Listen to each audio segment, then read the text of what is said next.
Hello everyone, कैसे हो आप सब।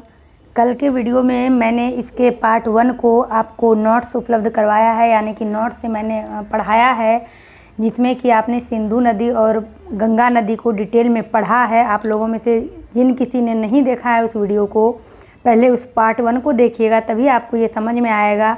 क्योंकि अभी भारत की प्रमुख नदियाँ चल रही है और ज्योग्राफी थोड़ा लंबा टॉपिक होता है। एक पेज में आपके 25-25 प्रश्न निकलने की संभावना होती है, लेकिन बहुत ही इंटरेस्टिंग है। अगर एक बिंदु को आप समझ लेते हैं तो आप किसी भी प्रश्न का उत्तर दे सकते हैं। आज हम लोग समझेंगे ब्रह्मपुत्र नदी। तो यहाँ से ये प्रश्न शुरू होता है, ब्रह्मपुत्र नदी की उत्पत्ति कैसे हुई है। किसी भी नदी के बारे में आपको समझना है कि उस नदी की उत्पत्ति कैसे हुई है, कहाँ से हुई है और वो नदी कहाँ गिरती है, नदी की लंबाई क्या है। भारत में जो नदी की लंबाई है वो दूसरी सबसे बड़ी नदी है या तीसरी सबसे बड़ी नदी है। ये 3-4 चीज़ आपको किसी भी नदी के बारे में याद रखना है। हालांकि सहायक नदियाँ बहुत है, छोटी बड़ी सहायक नदियाँ बहुत है, लेकिन कुछ ऐसी नदियाँ सहायक है जिसका कि नाम मशहूर है, इसीलिए उसको ध्यान में रखना है बस। और कौन सी नदियाँ कहाँ जाकर मिलती है, कहाँ गिरती है, कौन से बेसिन का निर्माण करती है, इन सब चीज़ों को माइंड में रखना है। लेकिन ये जो है उत्पत्ति कैसे हुई है और कहाँ गिरती है, लंबाई कितनी है, ये सब जानना ज़रूरी है। तो ब्रह्मपुत्र नदी की उत्पत्ति मानसरोवर झील से हुई है। इसको मैंने बताया है कि मानसरोवर झील तिब्बत में स्थित है। ये भी प्रश्न यहाँ शामिल है, मानसरोवर झील कहाँ है, तो तिब्बत में है। और ब्रह्मपुत्र नदी की लंबाई कितनी है, ये 2900 किलोमीटर से भी अधिक है ब्रह्मपुत्र नदी की लंबाई। अब देखिएगा, इसमें आपको 2-3 तरह का ऑप्शन देगा, 2900 किलोमीटर, 2900 किलोमीटर से अधिक, 2900 किलोमीटर से कम। तो आपको यहाँ पर रखना है माइंड में 2900 किलोमीटर से अधिक है ब्रह्मपुत्र नदी की लंबाई। और ये जो है इसका जो प्रवाह क्षेत्र है, यानी ये जो चलती है, बहती है ये नदी, ये सिंधु की ही तरफ बहती है और ये भारत से बाहर स्थित है। जिस प्रकार आपने सिंधु नदी को समझा है कि मानसरोवर झील से वो भी निकलती है और मानसरोवर झील से ये नदियाँ भी निकली है। कई ऐसी सेम अलग अलग नामों की नदियाँ हैं जो कि एक ही जगह से निकली हुई है, तो इसको भी ध्यान में रखना है। और उसके बाद आपका प्रश्न है कि ब्रह्मपुत्र नदी किस आकार में मोड़ बनाकर आंध्र प्रदेश में गार्ज के माध्यम से प्रवेश करती है। तो आपको इस प्रश्न को 2-3 नज़रिए से देखना है कि कौन सी नदी आंध्र प्रदेश में यू के आकार का मोड़ बनाकर प्रवेश करती है, कौन सी नदियाँ। तो ये आपको याद रखना है, ब्रह्मपुत्र नदी उत्तर हिमालय के समानांतर ये बहती है और वहाँ से ये नामचा बरवा शिखर के समीप अंग्रेजी के यू आकार की मोड़, देखना है, अंग्रेजी के यू आकार के मोड़ बनाकर अरुणाचल प्रदेश में गार्ज के माध्यम से प्रवेश करती है। यानी पहले नदियाँ गार्ज में गिरती है, फिर वहाँ से निकलती है और अरुणाचल प्रदेश में इसको वहाँ के स्थानीय भाषा से इसको दिहांग कहा जाता है, स्थानीय भाषा में। तो ये प्रश्न है आपका, दिहांग नाम से किस नदी को जाना जाता है, तो ब्रह्मपुत्र नदी को। और कहाँ के स्थानीय भाषा है से, तो ये आपको याद रखना है, आंध्र प्रदेश के स्थानीय भाषा के नाम से इसको दिहांग कहते हैं। और तो ये है आपका ब्रह्मपुत्र नदी में मिलने वाली नदियाँ जो दक्षिण से आती है, कौन सी है, दक्षिण दिशा से जो नदियाँ आती है और ब्रह्मपुत्र नदी में मिलती हैं, कौन कौन सी नदियाँ हैं। तो ये बूढ़ी दिहांग से आपको याद रहेगा, बूढ़ी दिहांग जो कि असम के समीप है। फिर दिशांग, ये दिहांग है, ये दिशांग है, कपोली लोहित है और केनुला है। अनेकों आपको नदियों के नाम इसमें पढ़ने को मिलेंगे, लेकिन आप इसको पढ़िए, आपको ये पढ़ना तो पड़ेगा ही, कोई ऑप्शन आपके पास नहीं है। इसको डिटेल में पढ़िए, समझिए। और इतनी सारी नदियों का नाम याद रखना आप लोगों के लिए, किसी के लिए भी संभव नहीं है। तो आपको करना क्या है कि कौन सी नदी बड़ी है, कौन सी नदी छोटी है, किस नदी की लंबाई सबसे अधिक है, किस नदी का आकार क्या है, उत्पत्ति कहाँ से हुई है, गिरती कहाँ है, ये याद रखना है। और अगर इससे और जो आपका प्रश्नावली में प्रश्न है उसको याद रखना है। उसके बाद अगर आपको समय मिले तो आपको इन सब प्रश्नों पर ध्यान देना है। लेकिन महत्वपूर्ण ये सारे प्रश्न हैं, 2-4 बार अगर आप पढ़ते भी रहेंगे तो आपको खुद ब खुद याद होते जाएगा। अगला प्रश्न आपका है, हिमालय से आने वाली सहायक नदियाँ जो ब्रह्मपुत्र में मिलती है। ये प्रश्न अति महत्वपूर्ण है, क्योंकि हिमालय से आने वाली वो सहायक नदियाँ कहीं से भी आ सकती है, दक्कन पठार से भी निकल सकती है, पश्चिमी घाट से भी निकल सकती है, पूर्वी क्षेत्र से भी निकल सकती है, लेकिन हिमालय से जो सहायक नदियाँ निकलती है और वो ब्रह्मपुत्र में मिल जाती है, इसमें कुछ गिने चुने नाम है। शुभमश्री नाम है, कामेंग नाम है, धनश्री नाम है, मनस है, तिस्ता है। तो इन सब नदियों का नाम आपको याद रखना होगा, ये महत्वपूर्ण है। अब अगला प्रश्न है आपका कि ब्रह्मपुत्र नदी को तिब्बत में किस नाम से पुकारा जाता है? तो तिब्बत में इसे सांगपो के नाम से पुकारा जाता है। ब्रह्मपुत्र नदी को बांग्लादेश में किस नाम से पुकारा जाता है? तो जमुना के नाम से पुकारा जाता है। तो ये जो जमुना नदी है ये ब्रह्मपुत्र नदी का ही नाम है, लेकिन इसको बांग्लादेश में उसके स्थानीय भाषा से जमुना कहा गया है। तो ये सब महत्वपूर्ण प्रश्न है आपको जानने और समझने के लिए, क्योंकि ये नदियाँ बड़ी है, इसीलिए आपको ये और जितनी भी नदियाँ का आपके इस अध्याय में वर्णन है आप समझ सकते हैं लाखों नदियाँ। ऐसा नहीं है कि जितनी नदियाँ इसमें जिस प्रकार की आपके इस अध्याय में कावेरी नदी दिया हुआ है, गोदावरी नदी दिया हुआ है, कृष्णा नदी है, गंडक नदी है, घाघरा नदी है, कोसी नदी है, नर्मदा नदी है, तापी नदी है। तो क्या यही सिर्फ महत्वपूर्ण नदियाँ हैं? और भी हैं, लेकिन उसी चीज़ को चुन के दिया गया है जो आपके लिए जानना ज़रूरी है, इसीलिए आप इसको ध्यान से समझिएगा। ये है जमुना और ये है यमुना।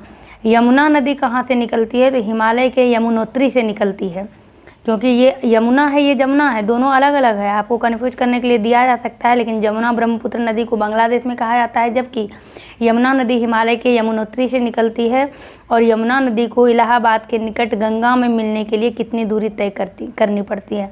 जब हिमालय की यमुनोत्री से यमुना नदी निकलती है और ये इलाहाबाद के निकट जब ये गंगा में मिलती है, यानी कि गंगा नदी कहाँ से निकली है? क्योंकि आपने गंगा नदी के बारे में पढ़ लिया, आपने कल की क्लास में गंगा नदी के बारे में पढ़ लिया है कि गंगा नदी जो है उसकी मुख्य धारा को भागीरथी कहते थे, और ये भी हिमालय के स्थित गंगोत्री हिमालय से निकला है।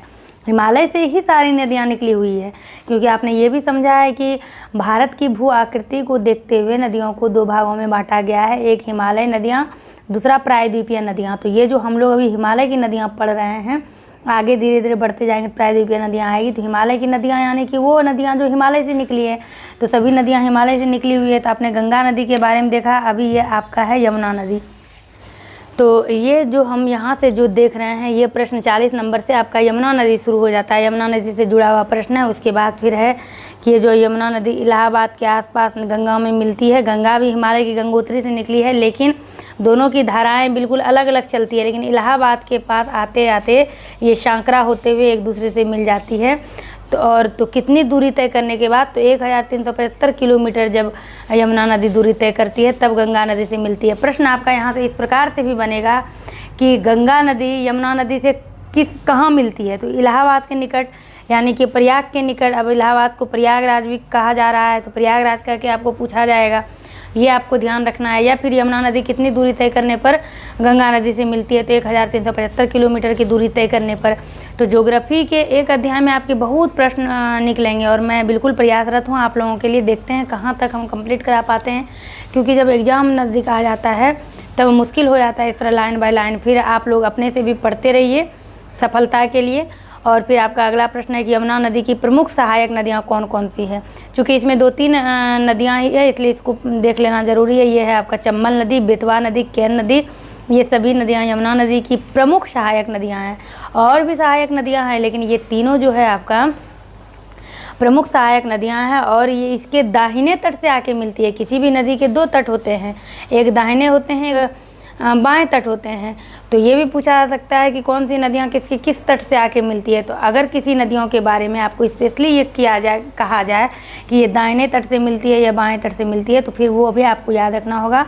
और अगर आपसे ये पूछा जाए यमुना नदी की प्रमुख सहायक नदियाँ यमुना नदी के किस तट से आके मिलती है, तो ये दाहिने तट से आकर मिलती है, और ये है आपका चंबल, बेतवा, केन।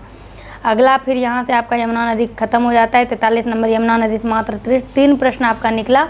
और फिर आपका आ जाता है घाघरा नदी। और घाघरा नदी जो है ये कहाँ से निकलती है? हर प्रश्न यहीं से शुरू, हर नदी से जुड़ा हुआ प्रश्न यहीं से शुरू हुआ है।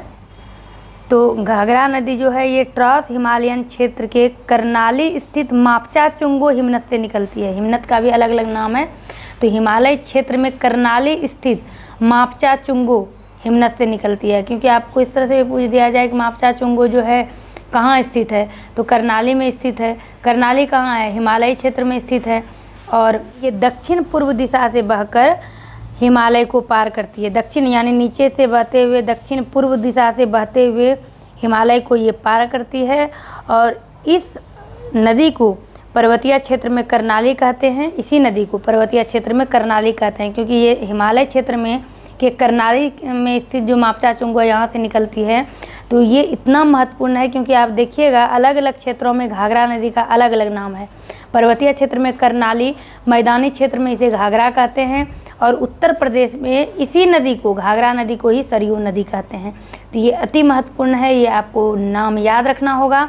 और फिर आपका जो ये प्रश्न कहिए या कोटेशन कहिए कि नेपाल से प्रवाहित होकर छपरा के पास शारदा नदी का जल ग्रहण कर गंगा से मिल जाती है। कौन नदी?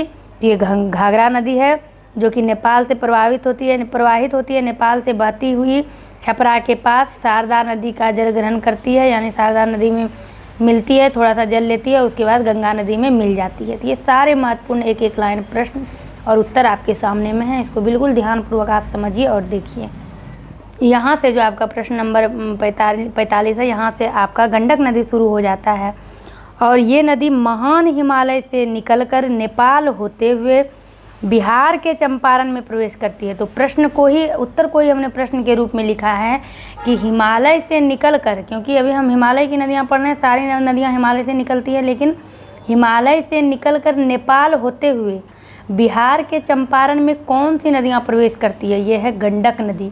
बिल्कुल इसको आपको एकदम समझ के, एकदम सिर्फ आप आराम से सुनिएगा भी तो आपको ये याद होना तय है कि हिमालय से निकलकर नेपाल होते हुए बिहार के चंपारण में जो नदियाँ प्रवेश करती है उसे गंडक नदी कहते हैं। और हिमालय क्षेत्र के कर्णाली में जो स्थित है मापचा चुंगो, उससे जो नदियाँ निकलती है उसे घाघरा नदी कहते हैं। हिमालय के यमुनोत्री से यमुना नदी निकली है। तो इस तरह से आपको जब बार बार सुनिएगा, पढ़िएगा तो आपको ये खुद ब खुद माइंड में सेट हो जाएगा। अगला प्रश्न आप देखिएगा, बिहार के सुपौल ज़िले में प्रवेश करने वाली नदियाँ कौन है? मैंने बोर्ड पर आपको बताया है कि हर नदियाँ जो है देश से, राज्य में, राज्य से शहर में, गांव में, ज़िले में, हर जगह नदी ही नदी है क्योंकि जल मंडल मैक्सिमम है हमारे इस पृथ्वी पर। तो हर नदियाँ एक दूसरे से जुड़ी हुई है। तो बिहार के सुपौल ज़िले में जो नदियाँ प्रवेश करती है वो है कोसी नदी और ये इसी कोसी नदी को बिहार का शोक कहा जाता है। तो इसको हम आगे समझेंगे। तो यहाँ से आपका ये जो गंडक नदी आपने देखा, इसमें बस 2 प्रश्न आपके निकले। यहाँ से फिर आपका कोसी नदी शुरू हो गया। तो कोसी नदी की लंबाई कितनी है? 230 किलोमीटर। किस नदी की मुख्य धारा को अरुण कहा जाता है? देखिए, एक नदी गंगा नदी की मुख्य धारा को भागीरथी, अब यहाँ पर आपका आ गया है कोसी नदी की मुख्य धारा को अरुण कहा जाता है।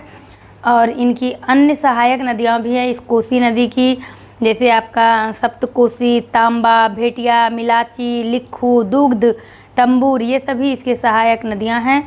और ये कई धाराओं से मिलती हुई ये नदियाँ जो है अरुण नाम का की जो धारा है जो मुख्य धारा, ये कई धाराओं से मिलती हुई ये कुर्सेला, सहरसा कुर्सेला जो पूर्णिया के रास्ते में पड़ता है, उसके निकट जो गंगा है, जो आप पुल पार करते हैं जाने के समय, तो वहाँ पर जाकर ये कोसी नदी की धारा ही मिलती है। और इसकी जो लंबाई है कोसी नदी की आपने देख ही लिया, 230 किलोमीटर है। और ये धारा नदी में भी प्रवेश करती है बिल्कुल तीव्र गति से और इसका मार्ग भी तीव्र होता है, यानी इतनी ढाल, इतना तेज़ी से इसका बहाव होता है कि जान जाने की संभावना होती है। प्रश्न है आपका, गंगा द्वारा लाई गई नवीन जड़ोल से निर्मित बाढ़ मैदान को किस नाम से पुकारा जाता है? तो ये है आपका टाल। जो गंगा नवीन जड़ोल मिट्टी को लाती है और उससे जिस बाढ़ का निर्माण होता है उसको टाल हम लोग कहते हैं। और ये जो कोसी नदी है इसके बारे में आप ये भी जानिएगा कि एक तरफ तो ये जलोढ़ मिट्टी लाती है और इसके मिट्टी के निक्षेपण से उपजाऊ मैदान का निर्माण होता है, और दूसरी तरफ जो है इसका रूप इतना क्रूर है, इसका इतना संकट से भरा हुआ इसका रूप होता है कि ये जो है बाढ़ के लिए बिल्कुल विनाश के लिए आप कहिए कि पूरे बिहार का शोक इसीलिए इसको कहा जाता है, क्योंकि जब बिहार राज्य में कोसी नदी में जब बाढ़ आती है तो बिहार राज्य में इतनी क्षति होती है, इसी कारण इस नदी को बिहार का शोक भी कहा जाता है। तो ये भी महत्वपूर्ण प्रश्न है कि बाढ़ से रक्षा के लिए किस नदी के दोनों तट पर तटबंध बनाया गया है? तो कोसी नदी के दोनों तट पर और बिहार का शोक किस नदी को कहा जाता है? कोसी नदी को। ये बहुत महत्वपूर्ण प्रश्न है। कोसी नदी को बिहार का शोक क्यों कहा जाता है, इसको समझने के लिए मैंने ये प्रश्न लिखा है। तो कोसी नदी में बाढ़ आने के कारण बिहार राज्य को काफ़ी क्षति होती है, इसीलिए कोसी नदी को बिहार का शोक कहा जाता है। इसको भी आपको याद रखना है, क्योंकि आजकल प्रश्न आपको पूछे जाते हैं निष्कर्ष दे करके। 1-2 निष्कर्ष आपको दे दिया जाएगा। पहले में दे दिया जाएगा कोसी नदी जलोढ़ और उपजाऊ मैदान का निर्माण करती है अपने जलोढ़ से। दूसरा दे दिया जाएगा कि कोसी नदी के कारण बिहार में बाढ़ आने से क्षति होती है। तो अब जो कैंडिडेट है वो कैसे कंफ्यूज करेगा? देखिए, एक इसका तारीफ दे दिया है, इसके जलोढ़ से उपजाऊ मैदान का निर्माण होता है। दूसरा इसका दोष दिखा है। अब कंफ्यूज हो जाएगा कैंडिडेट, सोचेगा कोई एक ही हो सकता है, या तो ये नदी सही है या तो गलत है। लेकिन नहीं, किसी भी चीज़ में चाहे वो निर्जीव हो या सजीव हो, उसमें गुण भी होता है, दुर्गुण भी होता है। तो जो इस तरह डिटेल में पढ़ के जाएगा वो जवाब देकर आएगा। यहाँ से आपका नर्मदा नदी शुरू होता है, तो फिर वही है, नर्मदा नदी कहाँ से निकलती है? तो मैकाल की पहाड़ी से। मैकाल की पहाड़ी कहाँ स्थित है? मध्य प्रदेश में अमरकंटक के निकट। कई ऐसी नदियाँ के बारे में अभी आप पढ़ेंगे जो मध्य प्रदेश से निकली हुई है। मध्य प्रदेश आप जान रहे हैं, मध्य प्रदेश यानी भारत के बीच में जो प्रदेश है उसे मध्य प्रदेश कह रहे हैं हम लोग। तो मैकाल की पहाड़ी से कौन सी नदियाँ निकलती है? नर्मदा की नदियाँ। मैकाल की पहाड़ी कहाँ स्थित है? मध्य प्रदेश के अमरकंटक के निकट। मध्य प्रदेश के अमरकंटक के निकट जो मैकाल की पहाड़ी स्थित है, उससे कौन सी नदियाँ निकलती है? नर्मदा नदी। मैं हर तरह के प्रश्न को बोलकर आपके सामने में रखने का प्रयास करती हूँ, ताकि अगर मैं 2-3 प्रकार से बोलूँ तो आप उसको 10 प्रकार से सोच सकें और किसी भी तरह से आपका कोई भी प्रश्न एग्जामिनेशन हॉल में छूट ना सके। फिर आपका है नर्मदा नदी कहाँ गिरती है? तो ये खंभात की खाड़ी में गिरती है नर्मदा नदी। और ये भेड़ाघाट में ये नदी जो है, यहाँ पर ये प्रश्न है आपका, संगमरमर के शैल खंडों में कौन सी नदियाँ बहती है? क्योंकि पहली बार ये चर्च हुआ है इस बात का कि संगमरमर के शैल खंड, शैल मतलब पत्थर, आप जान रहे हैं, पत्थरों के संगमरमर के टुकड़े जो हैं उससे शैल खंडों से जो नदियाँ बहती है और धुआंधार प्रपात का निर्माण करती है। शैल खंडों से बहती है और एकदम प्रपात का एकदम जल उछलते हुए जो प्रपात का निर्माण करती है। कौन सी नदियाँ हैं? तो ये है नर्मदा नदी। ये जो शैलखंड है ये जबलपुर के निकट भेड़ाघाट में है। यहाँ पर मैंने नहीं लिखा है, आप इसको लिख लीजिएगा। जबलपुर के निकट जो भेड़ाघाट है वहीं पर ये संगमरमर के शैलखंड से होते हुए ये नदियाँ बहती है और जलप्रपात का, धुआंधार जलप्रपात का निर्माण करती है। तो जबलपुर के निकट भेड़ाघाट में। फिर आपका है नर्मदा नदी से प्रश्न, नर्मदा नदी की लंबाई कितनी है? तो ये 1312 किलोमीटर है और ये दूसरी सबसे बड़ी नदी है। अभी आपने कौन कौन सी नदियाँ पढ़ी और इससे बड़ी कौन सी नदियाँ पढ़ी, इसको आप हमें ज़रूर बताइएगा। आपके लिए मैं एक प्रश्न छोड़ रही हूँ कि ये लंबाई में ये भारत की प्रायद्वीपीय भारत जो कि यहाँ है।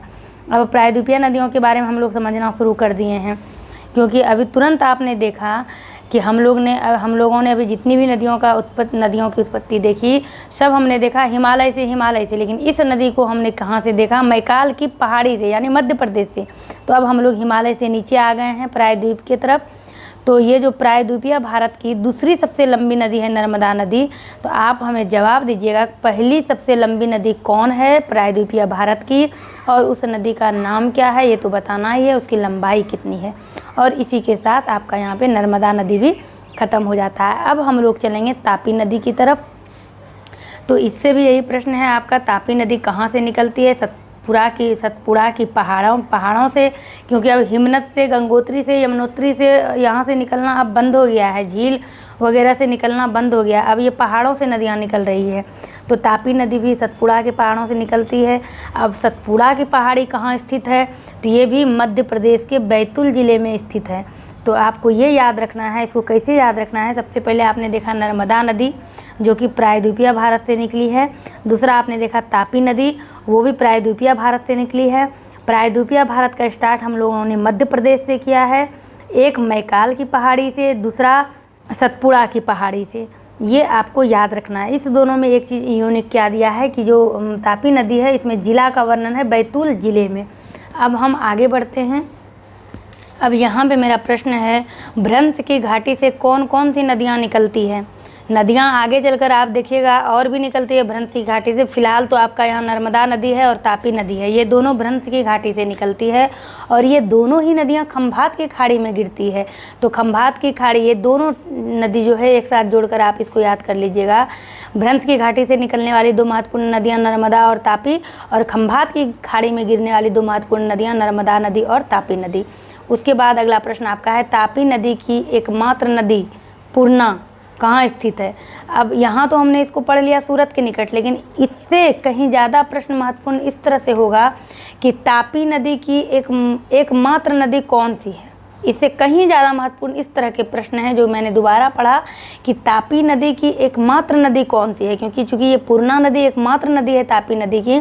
ऐसा नहीं है कि इसका शाखा यहाँ टूट के वहाँ चला गया या फिर इसका नाम यहाँ कहीं कुछ और है कुछ और है। इसकी एकमात्र नदी का वर्णन है आपके इस अध्याय में, जो कि सूरत के निकट है। तो ये है आपका पूर्णा नदी। तो तापी नदी को पूर्णा नदी के नाम से भी माइंड में सेट कर लीजिएगा। फिर आपका अगला आता है, पश्चिम की ओर बहने वाली प्रमुख नदियाँ कौन कौन सी है। ये इतना महत्वपूर्ण प्रश्न है, मैंने स्टार्टिंग के क्लास में भी इसको बताया है। तो पश्चिम की ओर से बहने वाली जो नदियाँ हैं, ये है गुजरात की साबरमती और माही नदी। ये दोनों प्रमुख नदियाँ हैं, बाकी तो बहुत सारी नदियाँ हैं लेकिन ये दोनों प्रमुख है। तो इसी तरह के प्रश्न आपसे पूछे जाएंगे। तो ये पश्चिम की ओर से बहने वाली जो नदियाँ हैं, साबरमती और गुजरात की साबरमती और माही, ये दोनों महत्वपूर्ण है, इसको आपको याद रखना है। उसके बाद आपका अगला प्रश्न है, पश्चिमी घाट पर्वत से निकलने वाली प्रमुख नदियाँ। अभी आपने देखा पश्चिम की ओर बहने वाली, और ये है पश्चिमी घाट पर्वत से निकलने वाली प्रमुख नदियाँ जो कि अरब सागर में गिरती है। अरब सागर आप जानते हैं, आपका इधर है अरब सागर और इधर है बंगाल की खाड़ी। तो पश्चिमी के घाट से ही ये नदियाँ निकलती है और पश्चिम के तरफ ही अरब सागर में गिरती है। तो ये खास प्रश्न है, यानी कि अति महत्वपूर्ण प्रश्न है। तो कौन कौन सी है, तो ये गोवा की मांडवी और जुआरी, कर्नाटक की कालिंदी, गंगा बेली, सरवती, नेत्रवती, केरल की पेरियार, पंपा तथा मणिमाला। इसको आपको ढंग से याद करना है। आपको ये देखना है पश्चिम की तरफ कौन कौन सा राज्य है, गोवा ही किधर है, कर्नाटक किधर है, केरल किधर है, इस तरह करके आपको याद कर लेना है। और ये प्रश्न बिल्कुल आसान हो जाएगा अगर आप एक बार मानचित्र में समझकर इसको याद कर लेंगे। तो राजस्थान के मरुस्थलीय भाग से होकर बहने वाली प्रधान नदी कौन है, क्योंकि किसी भी क्षेत्र से बहने वाली एक नहीं कई नदियां हैं, लेकिन राजस्थान जो मरुस्थलीय भाग है उस भाग से होकर जो बहने वाली एक प्रधान नदी है वो है लूनी नदी। तो लूनी नदी को भी आप याद रख लीजिएगा। और ये महत्वपूर्ण प्रश्न है, बिहार में गर्म पानी का झरना कहाँ स्थित है, यानी गर्म जल प्रपात। यहाँ गर्म पानी का झरना हमने लिखा है, इसको शॉर्ट करके आपको गर्म जल प्रपात भी कह सकता है या पूछ सकता है। तो ये हो गया आपका राजगीर में। और जस्ट इसका अपोजिट गर्म के बाद आप ठंडा पानी का झरना बिहार राज्य में कहाँ है या ठंडा जलप्रपात, तो ये ककोलत में है। आप लोग भी गए होंगे और मैं भी गई हूँ। तो ये ककोलत में ठंडा जलप्रपात है बिहार राज्य में। यहाँ पर ही आपका ख़त्म हो जाता है तापी नदी। उसके बाद आपका शुरू होता है महानदी। तो महानदी के बारे में यहाँ से आपका दिया हुआ है, प्रायद्वीपीय भारत की तीसरी सबसे लंबी नदी। दूसरी आपने देख लिया, ये तीसरी है, ये है महानदी। महानदी की लंबाई कितनी है, 890 किलोमीटर। महानदी कहाँ से निकलती है और कहाँ मिलती है, तो ये छत्तीसगढ़ स्थित रायपुर के निकट से निकलकर उड़ीसा से बहती हुई बंगाल की खाड़ी में मिलती हैं ये नदियाँ। मध्य प्रदेश छत्तीसगढ़ जो है वहाँ से महानदी निकलती है और ये बंगाल की खाड़ी में गिरती है। महानदी की सहायक नदियाँ कौन कौन सी है, तो ये है आपका शिवनाथ, हंसदेव, मांद, जोंक और तेल। और इसके साथ आपका महानदी ख़त्म होता है। उसके बाद आपका आता है गोदावरी नदी।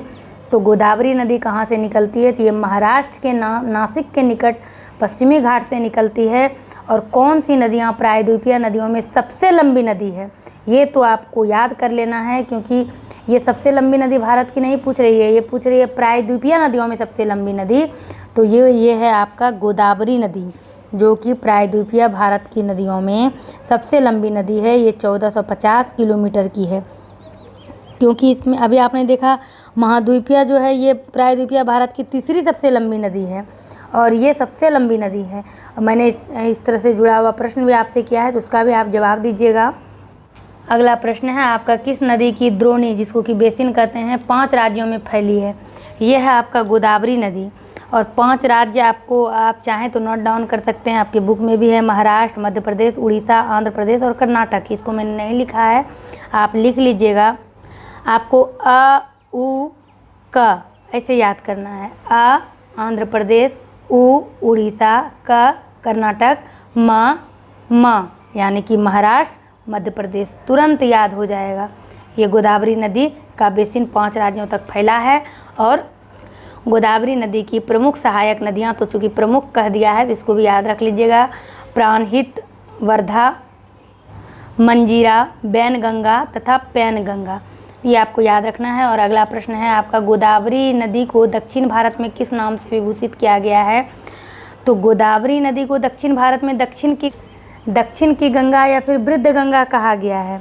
लेकिन गोदावरी नदी को क्यों कहा गया है? तो गोदावरी नदी का आकार बहुत बड़ा है। जिस तरह आपने देखा कि ये प्रायद्वीपीय नदियों में सबसे लंबी नदी है, तो इसके आकार और विस्तार के कारण दक्षिण भारत में इसे दक्षिण की गंगा या फिर वृद्ध गंगा कहा गया है। अगला है आपका कृष्णा नदी। तो कृष्णा नदी कहाँ से निकलती है? तो ये नदी पश्चिमी घाट स्थित महावालेश्वर यानी महाराष्ट्र के निकट एक स्रोत से ये नदियाँ निकलती है।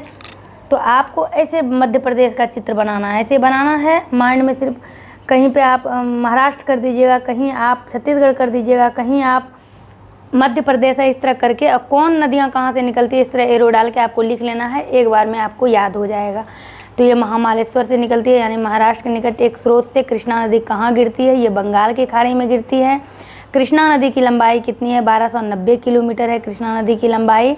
और कृष्णा नदी की सहायक नदियाँ कौन कौन सी है? दूधगंगा, पंचगंगा, तुंगभद्रा, कोयना, घाट प्रभा, माल प्रभा, मूशी तथा भीम, ये सभी कृष्णा नदी की सहायक नदियाँ हैं। इसके बाद आपका आता है कावेरी नदी, और इसके साथ ही नदी का वर्णन आपके इस अध्याय में कंप्लीट हो जाता है और फिर झील का वर्णन शुरू होता है। तो इसमें आपका है कावेरी नदी की उत्पत्ति कहाँ से हुई है? तो ये भी पश्चिमी घाट स्थित ब्रह्मगिरी पहाड़ी से। आपने मैकाल की पहाड़ी देखी, सतपुड़ा की पहाड़ी देखी, ब्रह्मगिरी पहाड़ी देखी, तो ये सब आपको याद रखना है किस पहाड़ी से। ये सभी पहाड़ी पश्चिमी घाट में ही स्थित है क्योंकि वही पहाड़ी एरिया है, तो वहीं स्थित है। तो आपको इस तरह याद रखना है कि इस पहाड़ी क्षेत्र से कौन सी नदियाँ निकल रही हैं। कावेरी नदी की लंबाई कितनी है? 760 किलोमीटर। कावेरी नदी का अफवाह बेसिन किन किन राज्यों में फैला है? अभी आपने किस गोदावरी नदी का देखा, अभी एक कावेरी नदी का आया, तो इसको भी याद करना बहुत आसान है। त केरल, कर्नाटक, तमिलनाडु। कावेरी नदी कहाँ गिरती है? कुडलूर से दक्षिण बंगाल की खाड़ी में। और कावेरी नदी की प्रमुख सहायक नदियाँ कौन कौन सी है? अमरावती, भवानी, हेमावती, लोकपावनी, अकावली, लक्ष्मण तीर्थ तथा काविनी। पूर्व की ओर बहने वाली कावेरी नदी की सहायक नदियाँ कौन कौन सी है? तो पूर्व, अभी आपने जितना भी देखा है पश्चिम की ओर बहने वाली, अब यहाँ पे आपका आया है पूर्व की ओर बहने वाली नदियाँ, और यह है कावेरी नदी की सहायक नदियाँ कौन कौन सी है। तो कुछ तो इसमें महत्वपूर्ण है, तभी तो इतना तोड़कर आपके बुक में दिया है। तो पूर्व की ओर बहने वाली कावेरी नदी की सहायक नदियाँ दामोदर, जिसका कि नाम हम लोग सुनते रहते हैं, ब्राह्मणी, बैतरणी और सुवर्ण रेखा नदी। तो इसको आप बिल्कुल याद कर लीजिएगा। और भारत का दूसरा सबसे बड़ा जलप्रपात कौन सा है? तो ये है आपका शिव समुद्रम जलप्रपात, जो कि कावेरी नदी के पास है। कावेरी नदी के पास कहिए आप, या कावेरी नदी पर कहिए। और एक प्रश्न इसमें आप और मेंशन करिएगा कि अगर आपसे पूछा जाए किस जलप्रपात के बिजली घर से मैसूर और कोलार स्वर्ण क्षेत्र को विद्युत प्रदान होता है, तो ये आपको याद रखना है किस जलप्रपात के बिजली घर से। तो ये आपका ये शिव समुद्रम जलप्रपात है। इस प्रश्न को मेंशन कर लीजिएगा। और इस प्रश्न का उत्तर आप लोग दीजिएगा, भारत का सबसे बड़ा जलप्रपात कौन सा है, क्योंकि ये प्रश्न है आपका भारत का दूसरा सबसे बड़ा जलप्रपात कौन सा है? शिव समुद्रम जलप्रपात। तो ये आपका भारत का सबसे बड़ा जलप्रपात बताइएगा। इसके साथ ही आपका नदी का जितना भी टॉपिक था कंप्लीट हो गया इसमें, और झील का शुरू होता है। तो झील को हम लोग अगले वीडियो में कवर करेंगे। अगले वीडियो में मिलते हैं आपसे झील के टॉपिक को लेकर। वीडियो को लाइक करिएगा, पसंद आए तो। पसंद आना ही चाहिए क्योंकि सारे आपके काम के हैं। कमेंट कर अपनी प्रतिक्रिया भी दीजिएगा। चैनल पर नए हैं तो सब्सक्राइब करिएगा। किसी और तरह का वीडियो चाहिए, पीछे जाकर देखना चाहते हैं तो प्लेलिस्ट में एक बार ज़रूर चेक करिएगा, आपको बहुत मदद मिलने वाला है। मिलते हैं आपसे अपने अगले वीडियो में।